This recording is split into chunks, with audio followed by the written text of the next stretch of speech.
बता, तू बता मुझको, ये मोहब्बत है कि धोखा है।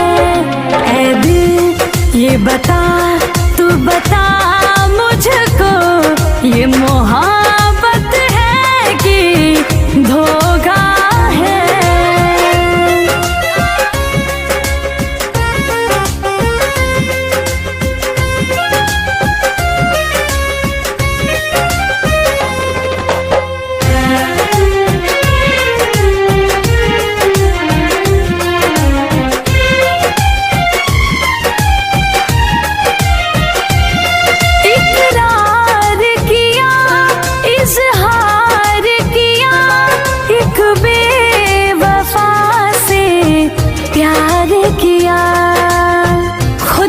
जब इश्क बनाया होगा तो खुद को भी जरूर आजमाया होगा।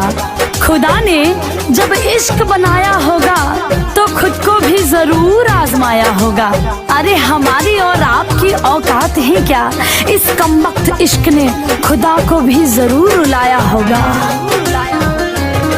इकरार किया, इज़हार किया, एक बेवफा से प्यार किया, ये तेरे संग हुआ तो,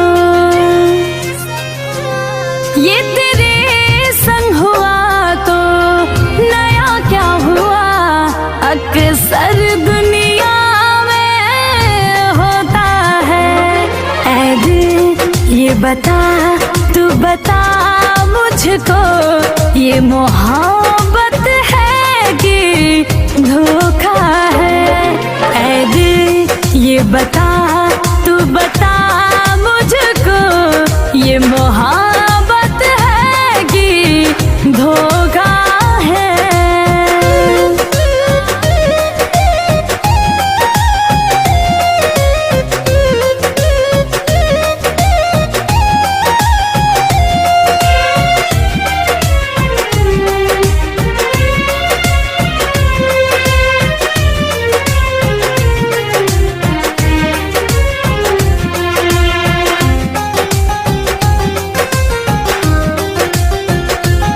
मत आंसू बहा, तू से भूल जा, जिसे अपना तू समझा तेरा ना था।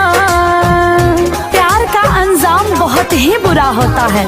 प्यार करने वाले जरा गौर से सुने, प्यार का अंजाम बहुत बुरा होता है। प्यार एक जानलेवा उस्तरा होता है।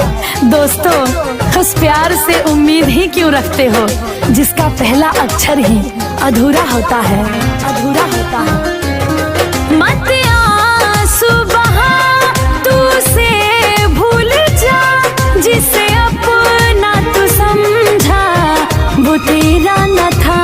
वक्त है तू बदल जा, वक्त है तू बदल जा, संभल जा जरा, संभलने का पंकज मौका है। ऐ दिल ये बता, तू बता